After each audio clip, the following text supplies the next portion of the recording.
be this? What be this? What's over? Jesus. What do you na say una want? Okay, you na. Wait, ask your grandpa. This one no don't get. You no go even drink am like 2 to 3 times. You go cure this your gonorrhea quick. Once, make I give you your own. You are not say wetin be your own. Wetin dey do you? My own be say, on Abamche. This is where my wife travel go abroad. And only me there. And you know that any season. So I know all any member So I go one window where husband die near my house. Every night with that at home. Why not tamka widow? Tagam. Ya tare bo kam ba. The thing come dey do me chi ya bam chi, ya bam kete. This your own is called Otangari. Otangari be grey la bole me. This one now. Ihana pe abu mini oroman crash. That is once and for all. It is gone. You don't have anything to fear for. Your own unko. Kem na egum chim. Obe egum no no ihe chim.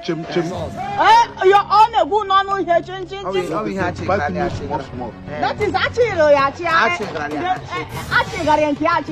nke wa na-enwe gị eche. Ọ na-agba okete nwe. Mgbajide nke anụnwa. Gụnwa ọ na-agba onwe, ọ na-ata ọchịchị. Na egum chim. Ọ na-egwu chim na-akwa ya ka m na-abịa. This one, you have been there on a level of Talut. You can't wish. Talut, go about Tangari, never Talut. Witchcraft join this your own. Once and for all, Tangari is gone. And you, your own is not when you one.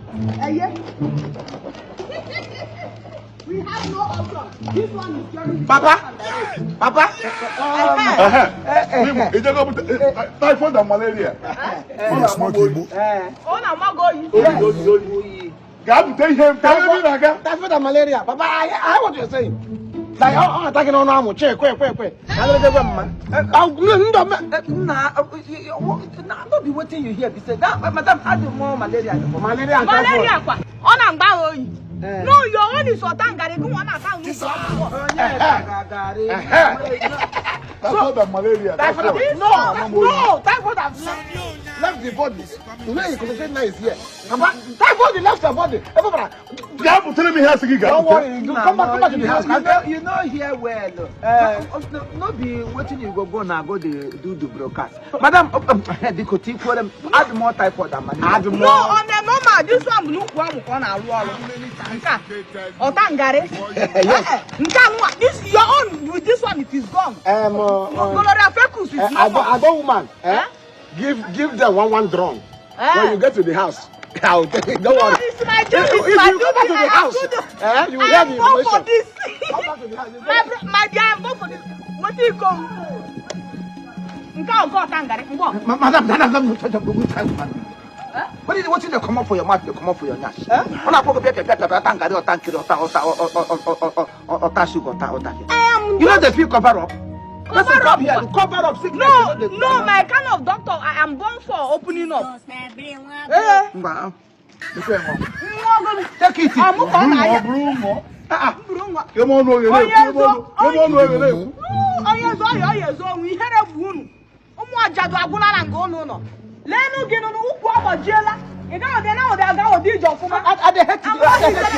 hate your type of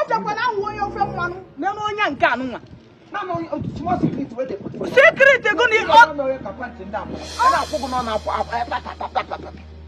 on a secret to you. You cannot keep it. Yeah, you come to buy medicine. I come on a secret to you. You cannot keep your secret. See, even the radio station can make the secret. General, if you go where's all your no, in the Yarasi, I don't want to go on my Yarasi. I saw and I put on get the and you will do back quite a typewriter. This boy, when no day well, I'm more bridge to me. I'm more here in Walker. Gagamonka on what to call the Bahamu Babasas. Papa, how about typhoid and malaria up here? Chineka walk. And I'm typhoid and malaria. I bet you had it name of Walla. On our boy, what you walk Lenunu in our. And I put on something that come up for man, they come up for your natural typewriter. No, you be a woman around here. If you say I don't say you be Igbo woman, I'm not go come. I just say na Yoruba person say I'm gonna akota lo onye nwo. Mbia ga na aka okum. Hey, look at you. You think this secret, right? No, this is your secret.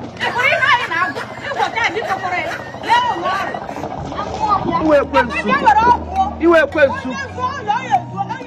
There demon incarnate. It was demon incarnate on him.